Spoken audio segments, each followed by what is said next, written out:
vamos, neste bloco, comentar acerca dos derivativos. Derivativos, como nós já havíamos conversado anteriormente, são aqueles contratos financeiros para liquidação futura que derivam de um ativo. Esse ativo, relembrando, pode ser commodities, títulos ou índices. Relembrando a definição de commodities, commodities são mercadorias primárias com cotação global.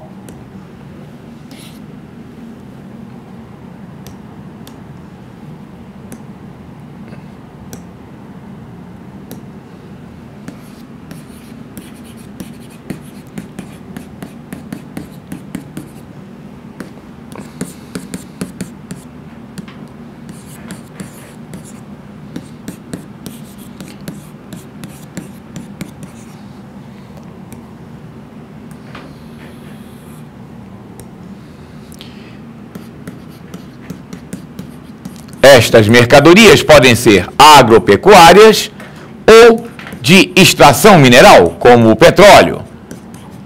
O importante é que elas possuem cotação global e, portanto, a variação destas mercadorias, a variação da cotação, do preço dessas mercadorias, tem impacto macroeconômico.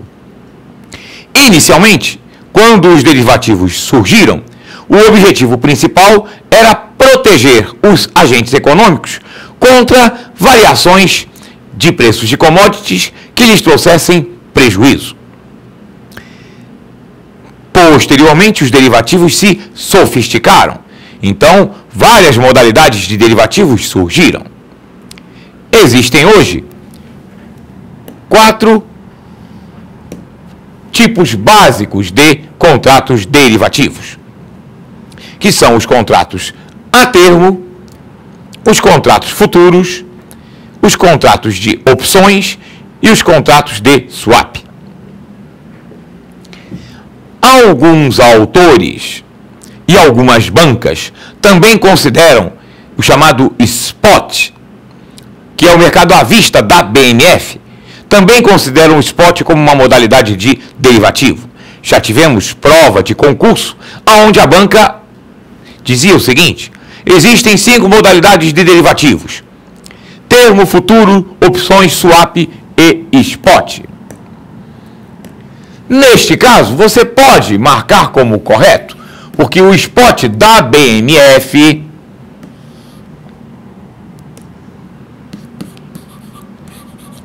que é o mercado à vista da Bolsa de Mercadorias e Futuros, embora não seja propriamente um derivativo, porque não é um contrato para liquidação futura, é uma liquidação à vista, mas acontece numa bolsa de mercadorias e futuros, e o papel do spot é basicamente, em algumas mercadorias, dar suporte, dar lastro para as operações futuras.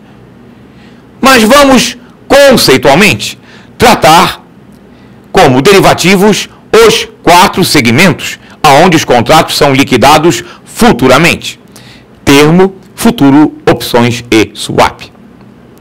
Vamos começar pelos contratos a termo. O chamado mercado a termo é aquele aonde duas partes celebram um contrato de compra e venda de uma commodity ou de um título para liquidação futura. Primeira característica: não existe contrato a termo de índice. Nós vamos ver por quê. Os contratos a termo, eles são baseados ou em commodities ou em títulos, particularmente em ações. Isso pelo seguinte: porque o contrato a termo, ele pressupõe a entrega da mercadoria numa determinada data, acordada entre as partes. Uma determinada quantidade de ativos objetos será entregue naquela data. Ativo objeto é o ativo que dá origem ao contrato derivativo. É assim chamado de ativo-objeto. Quando falarmos de derivativos sobre ações, muitas vezes vamos nos referir a ações-objeto. Ou seja, aquela ação é o objeto daquela negociação daquele derivativo. Isso vai ser utilizado, essa terminologia será utilizada, particularmente quando estudarmos o mercado de opções. E voltando então ao contrato a termo, o preço também é previamente combinado. Quando explicamos naquela aula anterior, em que situamos o que seriam os derivativos, aquele exemplo que nós demos foi um exemplo típico de um contrato a termo. Vamos relembrá-lo. Comentamos a seguinte hipótese. Imagine de um lado um produtor de soja que plantou sua produção e irá colher daqui a 3 meses para ensacar e vender. E esse produtor está preocupado porque ele acha que com a crise internacional a cotação das commodities irá cair. Então, provavelmente daqui a 3 meses a cotação da soja estará abaixo dos valores de hoje e ele poderá ter prejuízo. Então ele está preocupado. De outro lado, temos um fabricante de óleo de soja que daqui a 3 meses necessitará adquirir uma nova partida de grãos de soja para ser insumo de sua produção.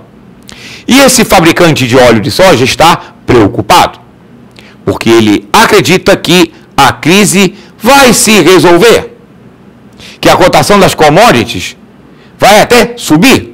Então ele avalia que daqui a 3 meses é possível que a cotação da soja tenha subido, vai encarecer o seu insumo.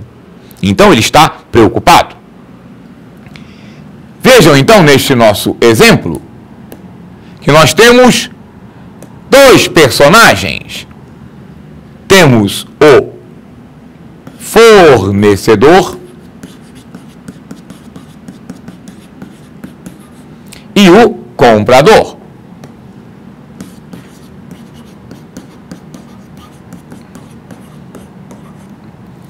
E aí já vamos antecipar um termo bastante utilizado nos derivativos. Neste nosso exemplo do produtor de soja e do fabricante de óleo de soja, ambos estão querendo se proteger contra uma variação de preço que eles consideram prejudicial aos seus interesses. O vendedor quer se proteger contra a baixa e o comprador quer se proteger contra a alta. Então, ambos são hedgers.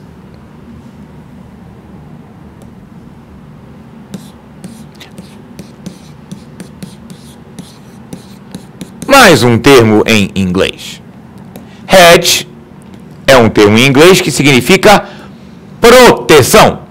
Então, ambos querem fazer hedge. O fornecedor, o vendedor, ele é um hedger de venda.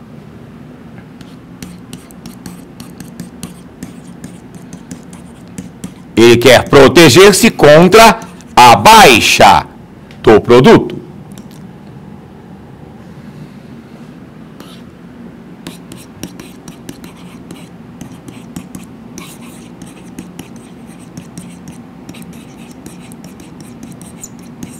E o comprador é um hedger de compra.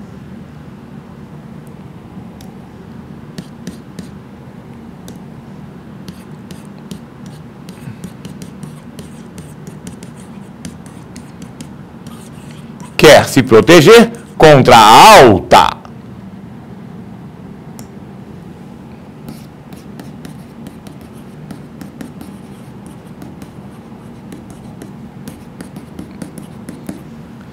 Como, neste nosso exemplo hipotético, os dois estão com avaliações opostas, é simples para esta situação resolver o problema das duas partes.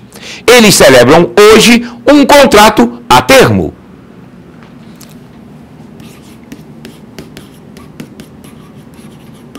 Neste contrato, eles hoje irão combinar o preço que será pago no futuro.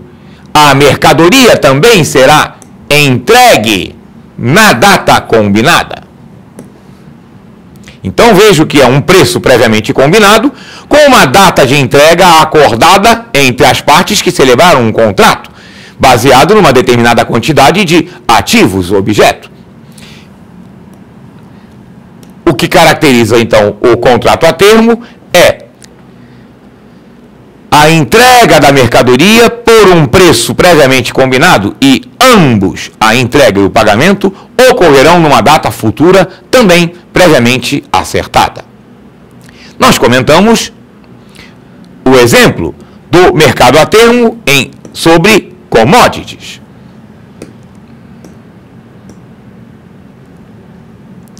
E aí há uma particularidade. No mercado a termo de commodities, não há nenhuma padronização. As partes combinam entre si o tamanho do contrato, quantos ativos objetos serão entregues, por que preço e em que data. Mas é necessário uma garantia para ambas as partes. O vendedor tem que ter garantias de que o comprador irá pagar. E o comprador tem que ter garantias que o vendedor irá entregar a mercadoria combinada. Então, esta garantia muitas vezes se dá por meio do pedido de um registro do contrato na BMF. Esse registro pode ocorrer ou não. Caso as partes solicitem à BMF o registro desse contrato, a BMF tem este serviço de registrar contratos a termo sobre commodities livremente pactuados entre o comprador e o vendedor. Mas a BMF pergunta, ou seja, há duas alternativas.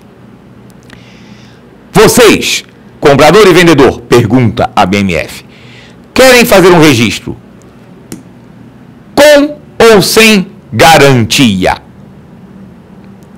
Porque se for um registro com garantia,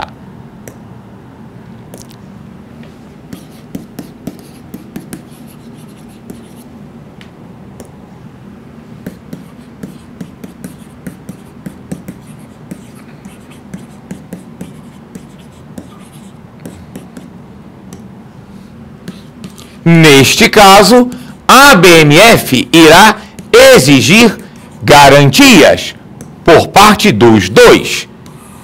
E qual é a vantagem para os dois neste caso? É que quando o contrato a termo sobre commodities é registrado na BMF com garantias, a BMF entra no contrato. A BMF assume o papel de contraparte.